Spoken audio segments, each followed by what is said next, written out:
रामकृष्ण हरी. सर्वांना रामनवमीच्या हार्दिक शुभेच्छा. आपले भक्तिसार या चॅनलमध्ये स्वागत आहे. पृथ्वीवर जेव्हा जेव्हा दुर्जनांचा अत्याचार वाढतो, पापे वाढतात, तेव्हा तेव्हा सज्जनांचे रक्षण करण्यासाठी देव अवतार असे मानले जाते. पुराणामध्ये भगवान विष्णूचे दशावतार म्हणजेच 10 अवतार सांगितले आहेत. त्यापैकी 7वा अवतार म्हणजेच श्रीराम.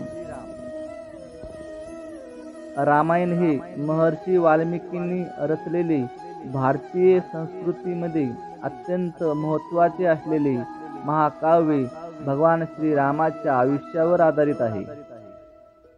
त्यांच्या जन्माची कथा अशी. अयोध्येचे पराक्रमी राजा दशरथ यांना 3 राण्या होत्या. कौशल्या, कैकेयी आणि सुमित्रा. त्यांना मुलं नसल्यामुळे ते दुःखी होते.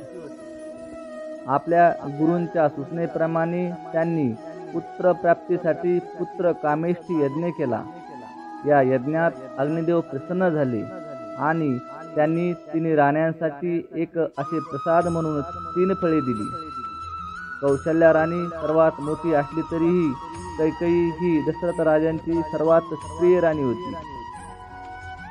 त्यातले सर्वात मोठे सुंदर फळ आपल्यालाच आधी पराक्रमी पुत्र व्हावा म्हणून पटकन कैकेयीने घेऊन टाकले. कौशल्या आणि सुमित्रेनेही उरलेली फळे घेतली, पण एका घारीने झडप घालत कैकेयीच्या हाताचे फळ पळवून नेले.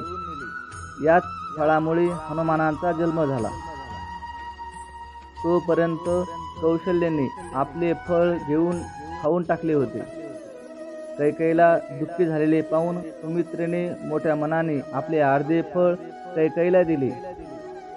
देवाच्या कृपेने 3 राण्या गर्भवती राहिल्या आणि सर्वांना पराक्रमी पुत्र झाले. कौशल्याचा मुलगा सर्वात मोठा, त्याचे नाव ठेवले श्रीराम. कैकेयीच्या मुलाचे नाव ठेवले भरत आणि सुमित्रेला जुळे मुले झाली. त्यांची नावे ठेवली लक्ष्मण आणि शत्रुघ्न.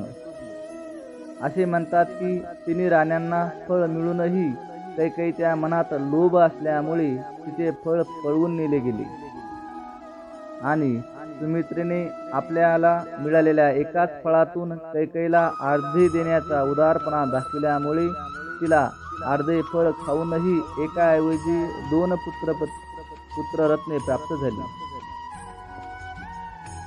या 4ही भावंडांमध्ये एकमेकाबद्दल खूप प्रेम होते, पण त्यातही राम, लक्ष्मण आणि भरत, शत्रुघ्न अशा अतूट जोड्या होत्या.